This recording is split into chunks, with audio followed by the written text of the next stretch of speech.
Hello, welcome back to Hunter Tune. Today we're going to be working on a Honda Prelude with a turbo F20b.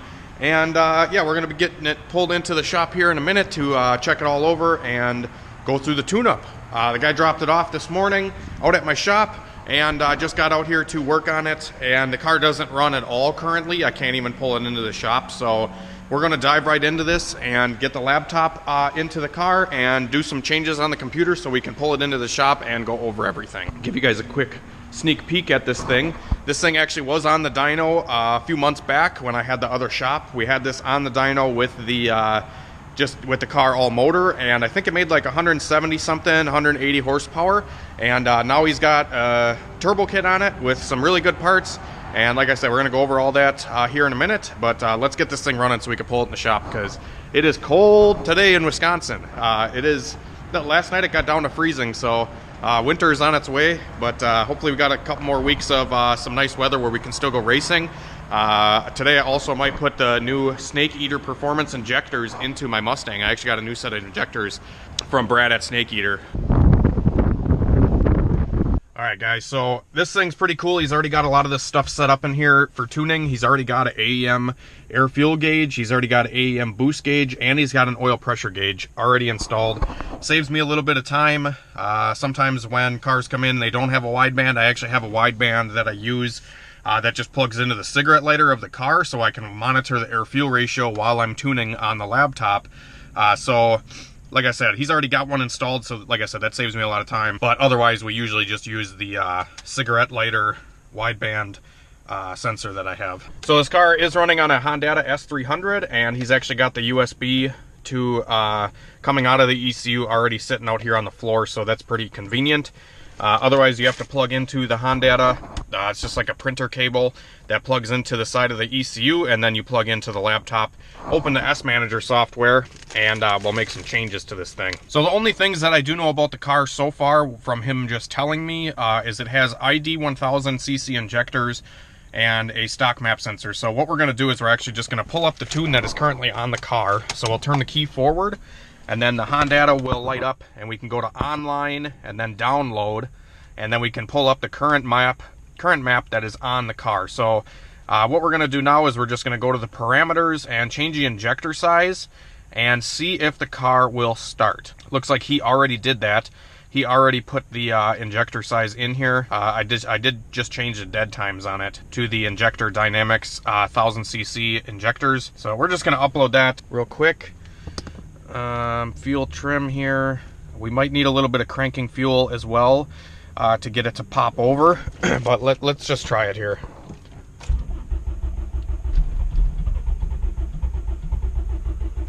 Yeah, it's just sitting out there popping, not actually firing. All right, so what we're gonna do is we're gonna add some cranking fuel to it and see if it pops any better. I'll throw 50% at it just to see if we can get it to pop over a little, a little better.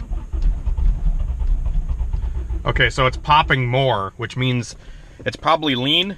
So what we can do is just like a quick little thing is we can actually add to the overall fuel trim on the under fuel trim here. We can just add to the overall and see if it fires that way, and we can play with the overall trim back and forth, because if the thousands don't actually work, these injectors might not even be 1000s.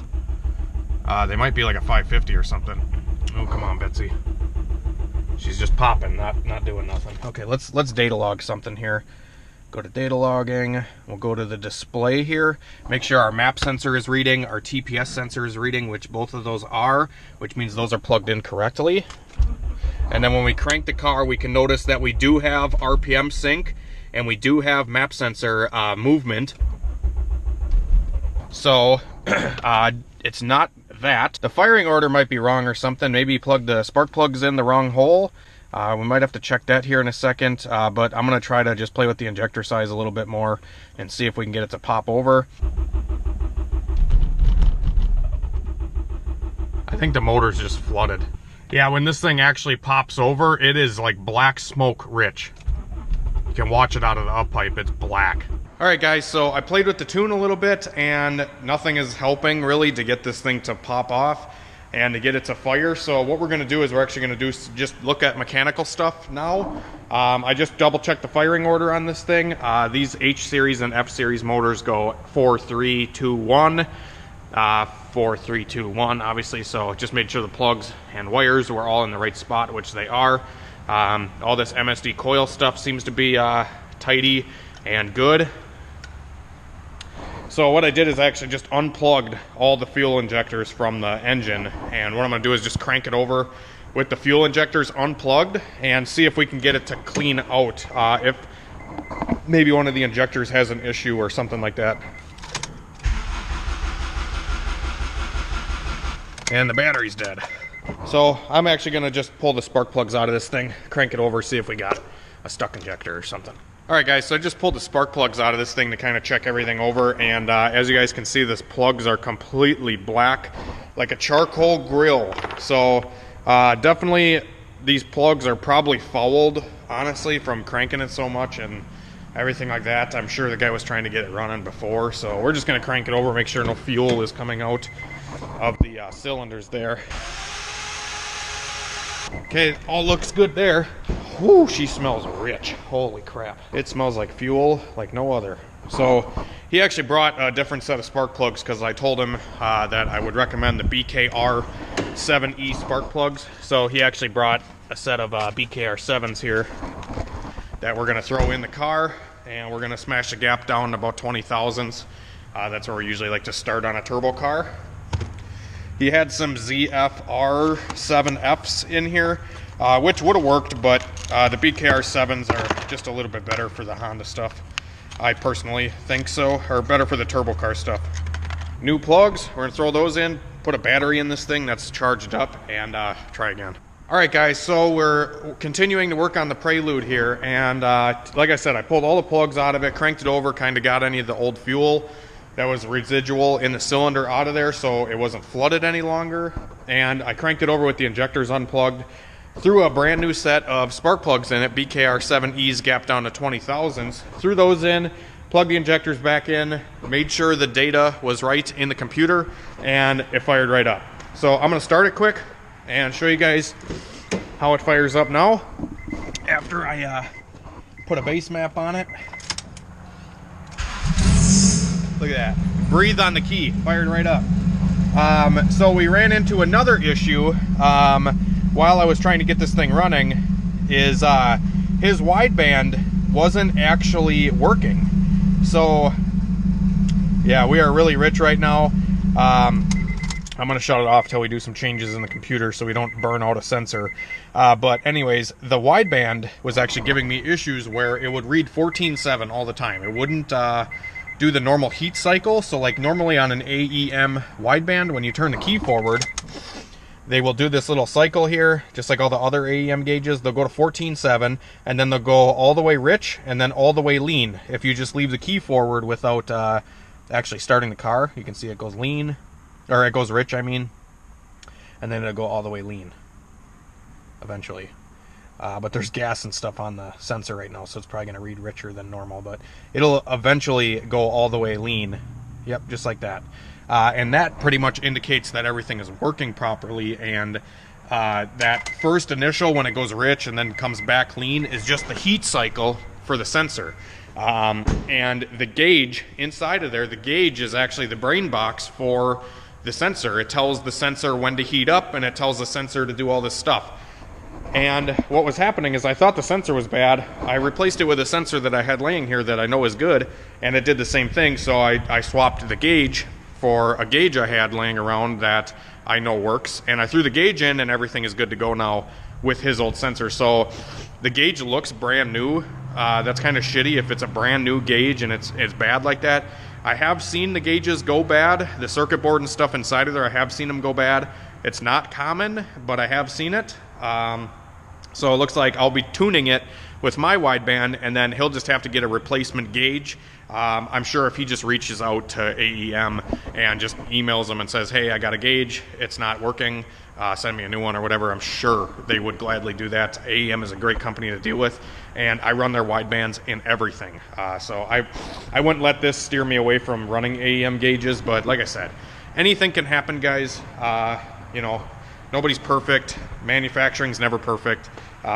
But like I said, it looks like a brand new gauge. So anyways, I got a battery in here. I'm gonna have to swap his back into it. And once we get it idling, running decent, we're gonna go over a few more things. And yeah, but first of all, I'm gonna pull some fuel out of the tune-up now that we got it running and let it warm up. I'm gonna check the oil, check the coolant, swap his battery back in so we can charge that battery back up because this one is just a charged one I had laying here to start the car back up. So yeah, without further ado, we'll check the oil, coolant, go over the little small things, check the intercooler clamps, make sure all this stuff is good and tight, and go over the vacuum lines. I did notice that some of the vacuum lines here we'll have to redo. That one looks okay to the wastegate. It just goes to vacuum to the wastegate there. That looks fine. We have a one to the fuel pressure regulator. That looks fine. The PCV valve, we could delete. We could just put a cap here and then run this to the ground. That's normally what I do on turbo cars. And then this stuff is for the evap, I believe. It goes to this little evap canister here. So realistically, we could probably just yank this vacuum line off on this side and put a cap here or plug it off. And then we have a vacuum over here to the blow-off valve. That looks good. And then we have another one going over to what appears to be the boost gauge. So that all looks good. We'll just double check some of that stuff, like I said. And yeah, I already double checked the wiring on the injectors.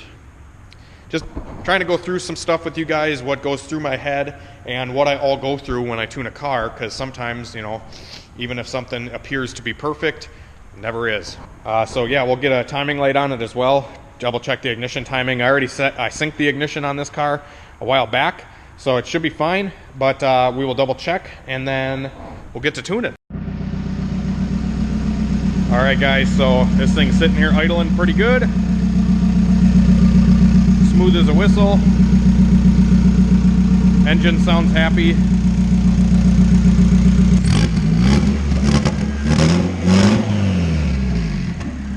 Yeah, this thing's definitely needing some tuning. You see that fireball just at revving it? You can see all the smoke too from all the fuel running through this thing before. It was flooded pretty bad. So I'm just gonna leave it idle here, get all the shit out of there, and then we'll slowly get to tuning. But I'm gonna just tie up some of his wiring here for like fog lights and stuff like that. I'm gonna tie this up so it doesn't get ruined driving it down the road. I am going to be street tuning this car because the dyno currently is sitting over here waiting on the Telma retarder to get here. So if you guys haven't watched the last video, we actually painted the dyno, I mentioned it, and dyno is looking awesome. It's going to be up and running very soon, but we have to get the Telma retarder. I'm waiting on Jordan Frank. He's on Facebook. He just says he's going to sell me this stuff and then never gets back to me. So I don't know. I'm kind of upset about that. I'm hoping he gets back to me soon so we can, you know, get the dyno running. All right, guys. So I'm about to take this thing out for its first drive. Got all the wiring tied up here so that it ain't hitting the ground or anything like that. And I also took his exhaust off because it was dangling and hitting the ground, so I just unbolted it at the muffler so it's not going to scrape on the ground or anything like that. And yeah, without further ado, we're going to hit the road. Alrighty guys, so we actually just went through the tune on this thing and kind of smoothed out the fuel maps and everything like that. You want to make sure when you're starting off with a base map or a map that was already on a car and stuff like that, you want to make sure that everything is going to be even, smooth, and not all rocky and bumpy. As you guys can see over here on the 2D side, we have everything kind of even. We're gonna have to bump up where boost comes in. So like where column 10 is here, we'll probably have to add in a little bit of fuel and just kind of get everything smoothened out. But like I said, that's just kind of a rule of thumb, is when you're starting off, if something's kind of rocky or you give it gas and it's kind of stuttery or doesn't have good throttle response or something like that. I mean, this thing has got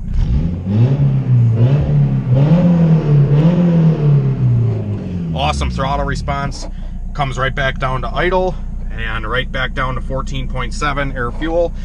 So it looks like we got everything good there. Like I said, I just have the map smooth, interpolated, and proper that way. Cruising and stuff, usually the numbers will actually tend to decrease because the engine will actually get more efficient.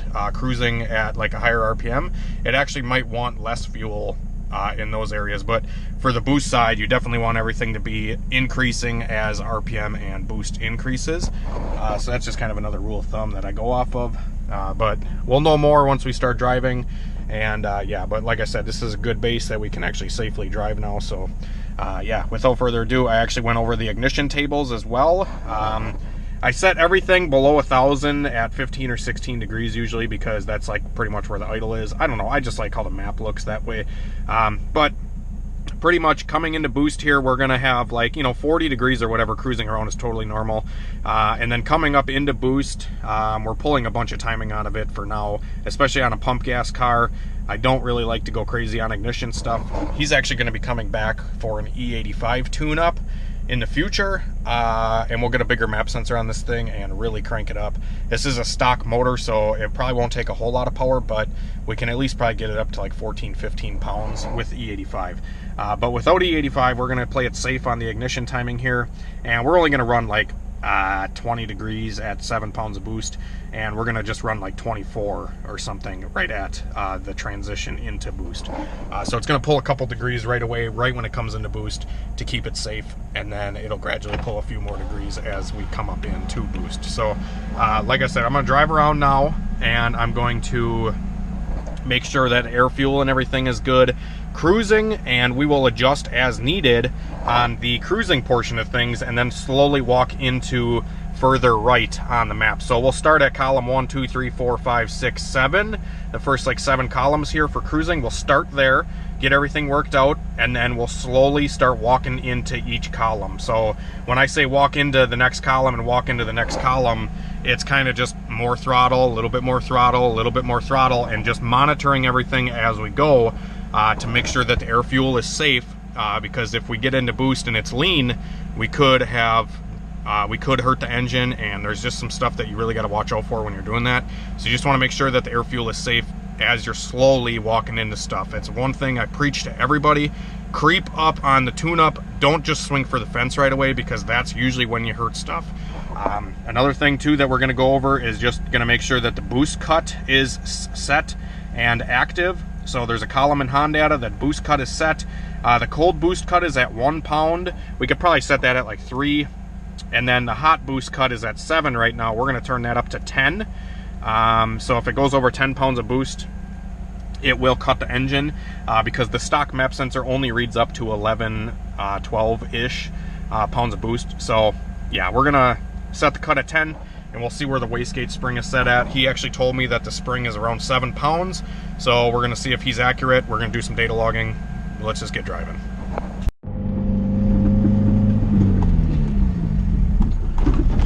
All right, guys, first impressions here of driving the car, just putting it in gear and taking off. We are looking pretty good. There is a few little spots that are a little lean that I'll probably have to nitpick. But I usually tell people, as long as it's between 13 and 16, like right here, we're lean. We're gonna have to add some fuel in. So we'll just, as we're driving, we will, you know, stop, pull over, and adjust those spots wherever it is lean. We'll add a little bit of fuel, take a little bit of fuel away, whatever needs to happen. But like I said, general rule of thumb here for like what we're shooting for is between 13 and 16 cruising around. And then when we get into boost, we want it to be in the 11s, high 10s area, especially just starting off. Later on, we can maybe give it a little leaner, but to start off, to get everything worked out, we definitely want to be in the high 10s or so. All right, guys, so we are making some adjustments. I just kind of rolled into the throttle a little bit, and everything looks perfect. I have the map scaled pretty well. When I came into boost, it did go 10 flat, air-fuel ratio, so what I did is I actually pulled out 10% into the boost section of the tune, and now we're gonna try to do a pull, monitor everything like I was saying. VTEC is currently off, so we're just gonna do a run with no VTEC and kind of see where the boost lands, and if the air fuel before VTEC is good. I apologize in advance. I do not have my suction cup for the window, so you guys are kind of just chilling on the seat right now. So I'm gonna do my best to film as much as I can, but it's a little bit tough without the suction cup. I totally forgot that this morning. I'm trying to find a good spot for this fucker. I came up with some creative ingenuity. I seat belted you guys to the seat. So my camera's seatbelted in. Hopefully it doesn't move. So like I said, we're just gonna do a run. Make sure everything is good. Slowly walking into it. And we'll do a data log as well.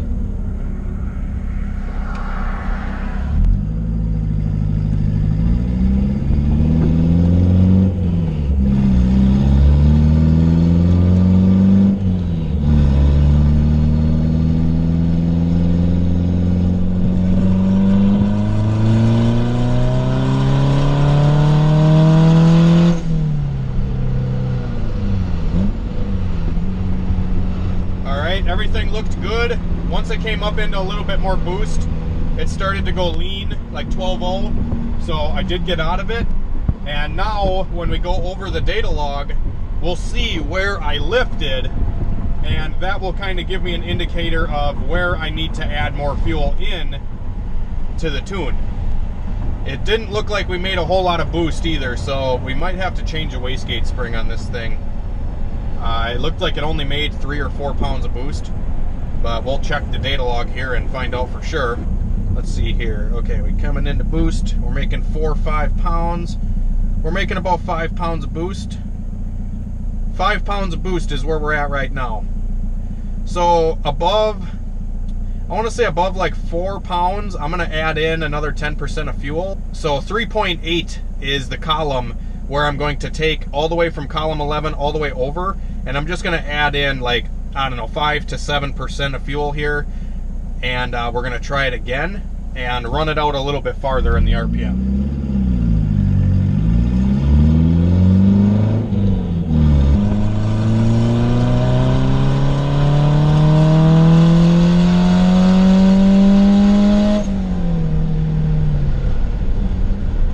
Everything looks really good there.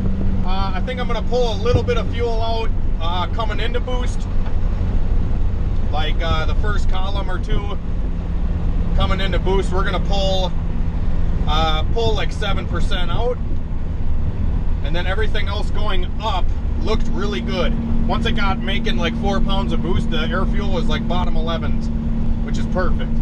All right, guys, so we're going to just check over that data log one more time, see how much boost we made. So we ran it out to about 6,200 and made approximately 5.5 pounds of boost. So what we're going to do now is we're actually going to turn VTEC on. We're going to enable VTEC, and we're going to turn it on at like 5,000 RPM. VTEC, if you set it a little bit lower on a turbo car, it'll also help spool the turbo a little faster. And sometimes when we add VTEC into the equation, the boost level might change a little bit. So we're going to just turn VTEC on, like I was saying, and then we're going to go over to the VTEC side of the fuel table, and we're going to make sure that it's good, which it's clearly way off. So currently, a lot of this is all blotchy and kind of all over the place for VTEC. So what I'm going to do to just get a base, a starting point to work off of, is I'm actually going to copy the low cam fuel table, and I'm going to paste it over into the high cam just to get a base. And then once we do that, Control C, Control C, Control V to paste it. And then we're going to add in like 15% additional fuel onto the VTEC side, and that will also give us a little bit of a cushion. Hopefully it's rich when we crack into VTEC, but now we're going to monitor how the car acts when it comes into VTEC. So we have another variable to tune here. So that's what I'm going to do now. We'll take it out on the road again.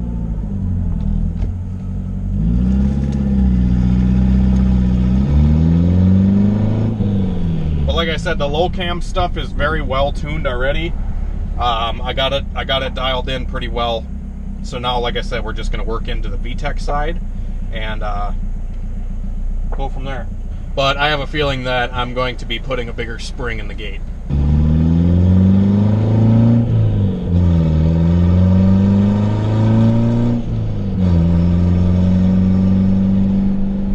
All right, first VTEC pull underway here in 3, 2, 1, record.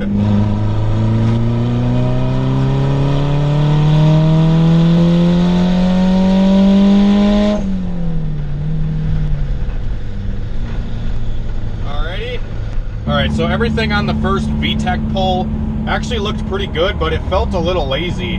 I feel like it should have picked up a little bit better there. So I'm gonna try it one more time here, do another log, and see what it looks like. We're gonna try second gear here.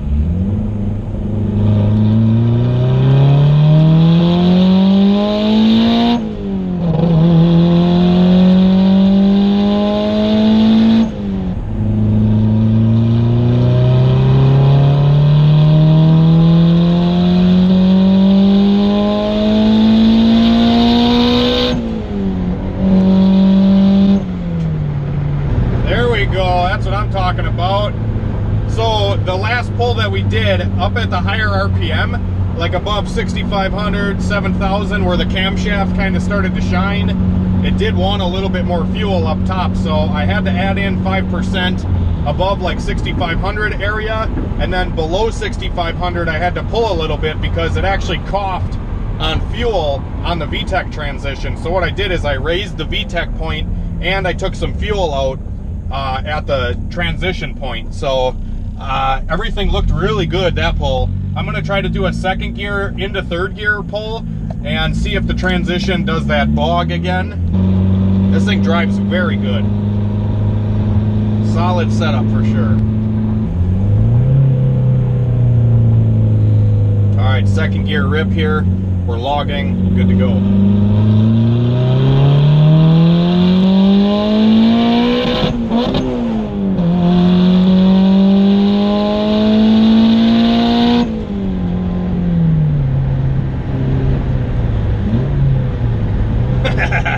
Looking good, looking good.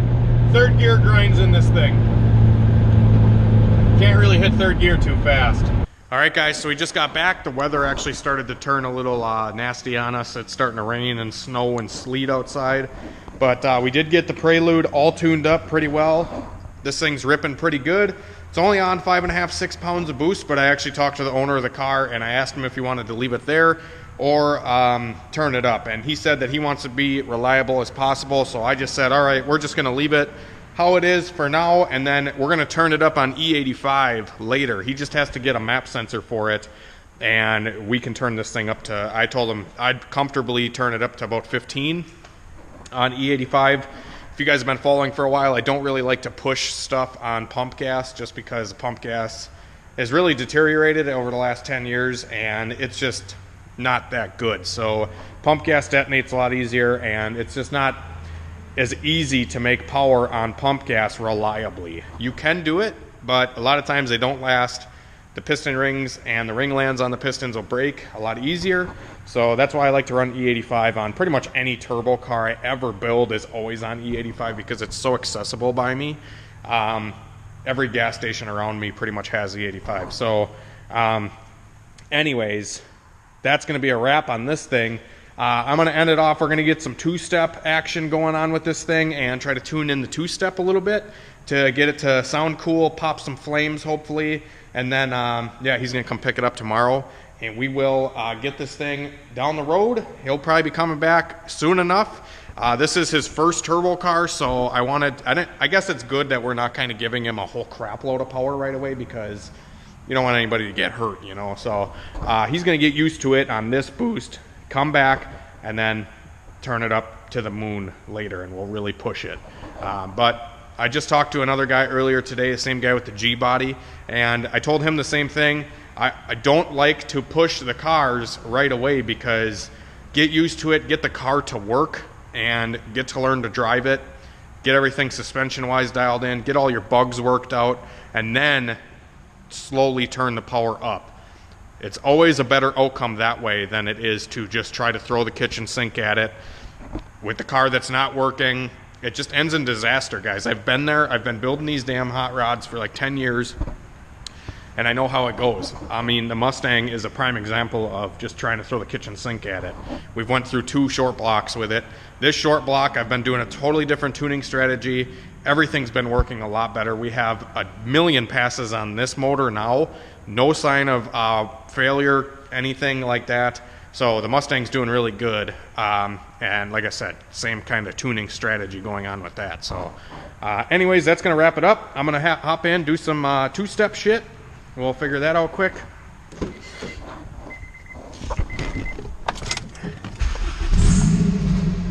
Wow, look at that fire up right there. It's like it's factory. So here is the two-step table. It's just under launch control in the parameters, and the launch control is currently disabled, and all we're gonna do is go to always on, and always on is gonna mean that the two-step will work whenever the car is at a standstill. So it will work anything below 6 miles per hour. You can play with these settings and get it to come on, you know, shut off at 2 miles an hour, 4 miles an hour, 15 miles an hour, etc. Sometimes guys use this strategy to get the car to come out of the hole a little bit better when you're drag racing. Yeah, so these are the current settings that are in it right now. We have 100 fuel enrichment and negative 25 degrees ignition. We're not gonna go that crazy with the fuel. We're gonna actually just do like 15 on the fuel, and we'll keep the activation here. We'll go up to like 4750, and then the launch limiter's 5,000. That's what we're gonna try it for now, and we'll play with these settings till we get it to sound rowdy.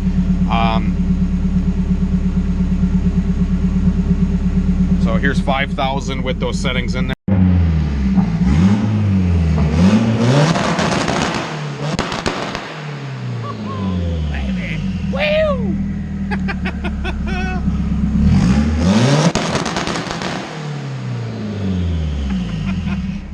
All right, I think we're good. We could leave it there. Mint! All right, guys, so that's gonna wrap it up for this video. Hopefully you enjoyed, hopefully you learned something, and we'll get this thing back making a bunch of jam very soon. I know he's gonna wanna turn this thing up pretty soon, but we will wait for that map sensor to come in, get the boost turned up, and be shredding tire like no other. Another thing that I did want to tell you guys is my Subaru I've been having some issues with, and I wanted to update some of you that have been interested in it. I recently had put clutch and timing belt in the Subaru that's sitting outside, and I did all that stuff, pulled the axles in and out a couple times, and I had an ABS code for a while. And my buddy Chris, actually the guy that came and helped us put the hoist in, came up here, and he's got one of the Alltel scanners, one of the fancy ones, and it can actually go in and delete the ABS and all the PIDs that are in the computer, all the different computers in the car. He can actually access all of those individually and delete all the codes individually. And my basic scanner, when I would clear the computer out, it wouldn't actually clear the ABS codes out of it. And he just came up here, we cleared the codes, and the thing, no more lights, everything is working good. The ABS sensors are all reading, so that is awesome. The Subaru is up and going again. And tomorrow I'm gonna be coming out here and hopefully getting the heater working, because it's cold out. It's like 32 degrees right now. You can see my breath when you walk outside. But anyways, I did want to give a huge shout out to Snake Eater. I'm gonna be doing a whole dedicated video on putting these guys in. These are the Snake Eater 1500s. Full data sheet, full flow sheet, everything. And I'm gonna be putting these in the Mustang and hopefully having a lot better running and driving car, because I previously had the 2200s in here. But yeah, we're gonna get into all that tomorrow. And yeah, anyways, thanks for all the support on the website, and thanks for all the support on the YouTube here, guys. We'll catch you later. Have a great night and a better tomorrow. And I'm still a Honda boy.